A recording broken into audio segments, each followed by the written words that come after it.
শেরপুর জেলার প্রিন্ট এবং electronic media সাংবাদিকবৃন্দ, আসসালামু আলাইকুম এবং শুভ সকাল। শুরুতেই আমি ধন্যবাদ জ্ঞাপন করছি আপনারা আমাদের আজকে প্রেস ব্রিফিংয়ে এসেছেন।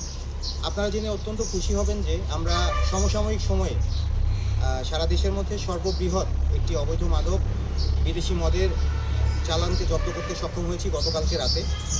আমরা গোপন সংবাদের ভিত্তিতে তথ্যপ্রাপ্ত হই যে শেরপুর জেলার ঝিনাইগাতি থানার সীমান্তবর্তী এলাকা থেকে একটি বড় অসাধু মাদক পাচারকারী চক্র তারা বিভিন্ন অভিনব পন্থা অবলম্বন করে সীমান্তবর্তী এলাকা দিয়ে মাদক পাচার করে এদেশে নিয়ে আসে এবং বিভিন্নভাবে হাত ঘুরিয়ে তারা ঢাকা মহানগরী সহ দেশের বিভিন্ন বড় বড় শহরগুলোতে তারা সরবরাহ করে আসে।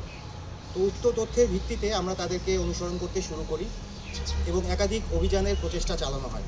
পরবর্তীতে তাদের সকল তথ্য যাচাই বাছাই এবং তথ্য প্রযুক্তির সহায়তা নিয়ে আমরা গতকালকে 23 জানুয়ারি 2026 তারিখ আনুমানিক রাত 8:30টার দিকে শেরপুর জেলার চরমচরিয়া ইউনিয়নের মুকসেদপুর নয়াপাড়া সাকিনস্থ এলাকা হতে একটি ট্রাক এবং 3 জনকে গ্রেফতার করতে আমরা সক্ষম হই।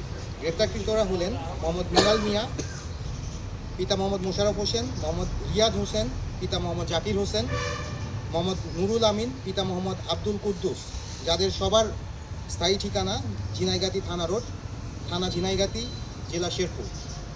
পরবর্তীতে নিরপেক্ষ সাক্ষীদের উপস্থিতিতে উক্ত ট্রাক থেকে আমরা 50 বস্তা বিদেশি মদ জব্দ করতে সক্ষম হই, যেখানে 1301 বোতল মদ ছিল এবং যার বেশিরভাগই ছিল 750 মিলির বড় বোতলটা এবং 240 বোতল ছিল 375 মিলির, যার ওজন আনুমানিক দাঁড়ায় 885 লিটারের বেশি, যা সমসাময়িক সময়ে সারা দেশের মধ্যে সর্ববৃহৎ একটি রিকভারি।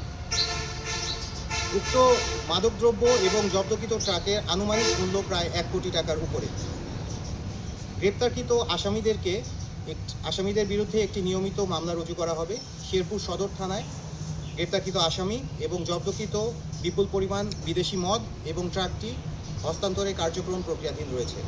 আপনারা জানেন, র্যাব সৃষ্টির শুরু থেকেই মাদকের বিরুদ্ধে সর্বদা সোচ্চার ছিল, যার ফলশ্রুতিতে আমরা র্যাব 14 CPC 1 জামালপুর ক্যাম্প আমরা নিয়মিতই মাদক বিরোধী অভিযান পরিচালনা করছি এবং আপনারা এই জানুয়ারি মাসেই আরেকটি বড় চালান ধরেছিলাম। বাট আজকের যে চালানটাকে আমরা ধরতে সক্ষম হয়েছি, এটা অন্যতম একটি বৃহৎ একটি চালান আমরা ধরতে সক্ষম হয়েছি।